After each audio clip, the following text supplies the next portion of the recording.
Salt is a controversial subject, isn't it? There are basically two camps. Camp number one says salt is good for you, you need it, you can die without it, your health will be compromised because you need the sodium. Camp number two says no, it is poisonous. It is poisonous and you should not ever put it inside your body. Now, let's just be clear here. Ingestion through the skin versus through the mouth, completely different. I know when I go take a swim in the ocean, my skin glows after. So there could be benefits there to salt on your skin. But it's different than here. Try to put 2 tablespoons of salt in here and chuck them down versus 2 tablespoons on your skin. You're gonna feel completely different. In one aspect, you're gonna be thirsty, right? I mean, look. Imagine you're thirsty and you go drink ocean water. You're gonna die. You're gonna die. Like, pirates know this. Seas persons know this. They know that if you're in the sea and you're thirsty, do not drink ocean water because you'll die quicker that way. You have a better chance of just dry fasting until you can find some non-salted water, right? That should tell you a lot. So we have 2 cases here, 2 scenarios. One, you're drinking ocean water. You're gonna probably die pretty soon from dehydration and salt and poison. When I refer to salted, I'm talking about NaCl, sodium chloride in any form. Lab form, Himalayan salt, sea salt, you name it, okay? But then I want to invite you to drink a shit ton of coconut water, which has a shit ton of sodium, but not sodium chloride. And see how you feel after. You're going to feel nice and hydrated. Now, how come ocean water has salt in it, sodium chloride, and coconut water has sodium, Na, not NaCl? How come with one you could die, and how come with one you're never been more hydrated in your life? Well, that's because sodium is actually what the body requires, and not sodium chloride. Sodium chloride is a poison, very evident by the fact that you can die from drinking something with too much NaCl, but you ain't gonna die by drinking like a shit ton of coconut water, because sodium is what the body actually takes and uses, and not sodium chloride. Sodium chloride is very toxic to the body. That's why you get thirsty after eating something salty or drinking something salty. You get thirsty. I mean, try to drink the when you do the fermented vegetables, let's say fermented pickles, you know, try to drink that water. My God, you're gonna be thirsty after. When you drink enough of that, you could die of dehydration, if you know. But what's the difference? We have NaCl in one, and then we have Na in another, which is coconut water. So one is clearly toxic, and that's why you're getting thirsty. And so your body's like, please give me like regular water. I need to get these toxins out of here. I need this water to push this extremely toxic substance out of the system. In another case, you could drink liters and liters and liters and liters and liters and liters and liters of coconut water. And I mean, you don't believe me? Go on Chronometer. Type in coconut water in there. Type in like 1 liter, 2 liters, 3 liters, 4 liters. Right? I used to do I would go on coconut water for a few days. I'd drink like 4 liters, 5 liters a day. So and you see the sodium is off the hook, but you're never at all thirsty in that process. You're hydrated. Your body will take that Na and will use it, as opposed to ocean water or pickled water with salt in it, right? So it's like, just from that alone, just from that analysis alone, it's very evident to me, at least, that Na is what the body needs, which is sodium, and not NaCl, which becomes toxic. Now, can the body, when you put salt in, can the body extract the Na out of the Cl? Of course, your body's gonna break down everything, but at what cost? At what cost? Now, some people say, when if I've been on a low salt diet and I suddenly took in salt, I feel good. In my opinion, there's 2 different reasons for that. Reason number 1 is your body might very well be using that Na.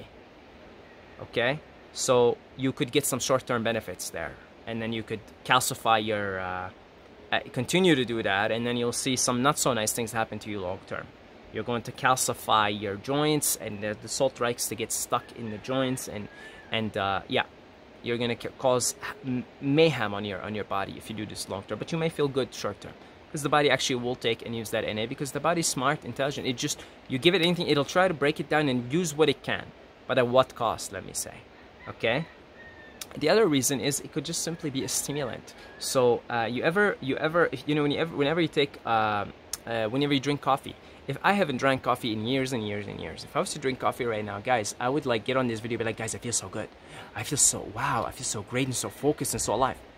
Does that mean coffee is good for me? Does that mean I need coffee in my diet every day? No. My system is stimulated, my adrenals are stimulated, which by the way happens when you take in NaCl, sodium chloride, and I feel this stimulation in that moment. So I feel good, quote unquote, right? What about like taking cocaine, man? Right? What about that? What about sniffing a couple of lines of coke? I could sniff a couple of lines of coke right now, and I could get on this camera and say, guys, you need cocaine in your diet every day. It's so good. I feel so good. That's what I've been needing. That's the missing piece. I've been needing this all the time, and I just feel so good. Right. It's short term. I'm getting short term stimulation. Now, why does that short term stimulation happen? It happens because your body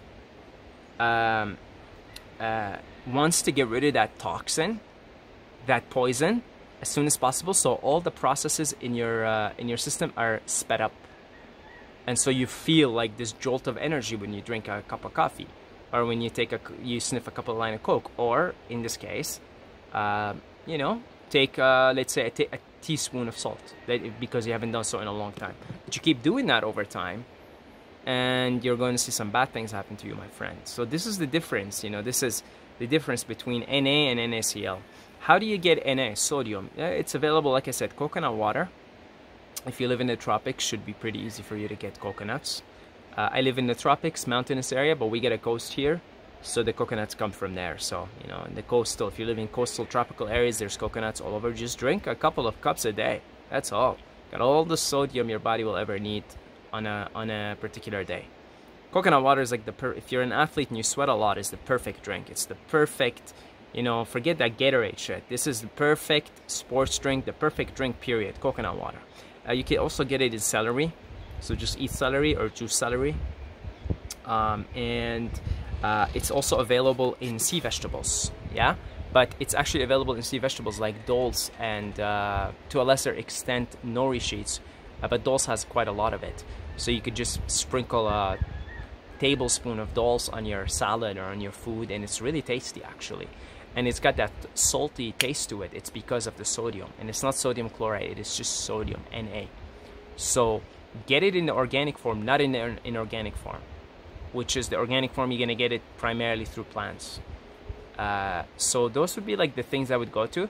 Now, for the brave souls out there that have made it this far into the video, and they are just brave and they're open-minded and they're willing to listen, you can just drink your own urine. You know how they say you piss out electrolytes? It's because you piss out electrolytes. Because you piss out electrolytes, right? That's the truth of it. Just cycle them back. Now you may say, well, there's a lot of toxins in the urine. Right, there is. Okay, this is not a urine video, and I know a lot of you guys are now just gonna log off and just be like, okay, unsubscribe, and you may do so. You're welcome. But think about it. A baby swims in their own urine for like what, 5, 6, 7 months? I can't remember exactly how long. They're just swimming in it. They're just bathing in it all, and they're developing. And if you go look up, just go right now on Google, amniotic fluid importance, or what does an amniotic fluid do, which is basically made mostly of urine, right? And Google will tell you, this is like a known fact. This is extremely important. Like, this is critical part of a baby's growth, is the amniotic fluid, which is made primarily of urine, the baby's urine. Okay, so the tiny waste particles that are in the urine, they're kind of like, you think of it like a vaccine. It works like a vaccine. We're not talking here about, you know what I mean. There's a bunch, but the technology of a vaccine itself is quite legitimate. You put a tiny little bit of that toxin in your body, right?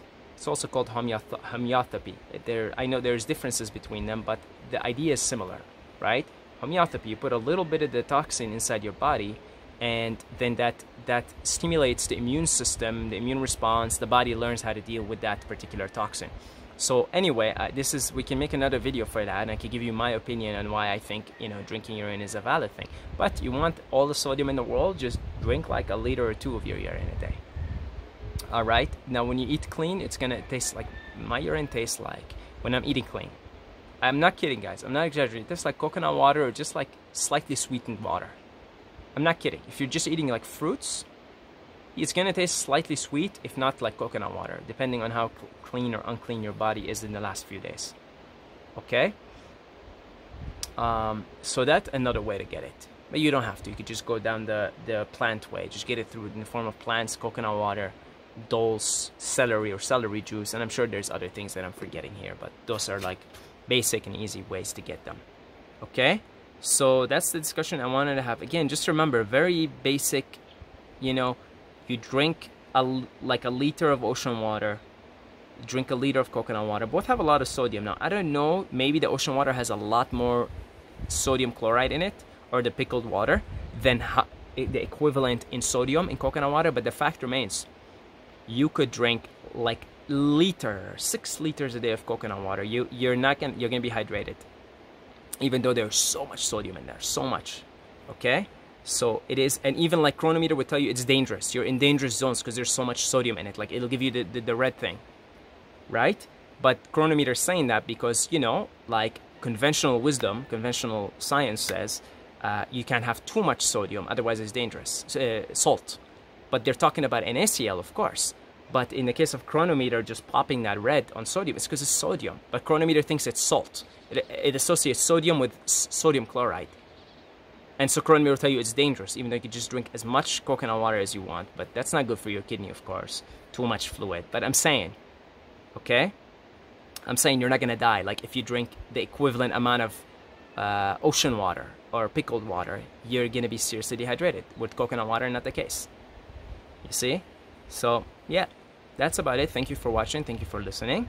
If you would like to donate to this channel, there is a link down below in the description. I really, really appreciate any donations that come my way, guys. Thank you. I also do one-on-one consultations. Link down below in the description. I'll see you in the next video.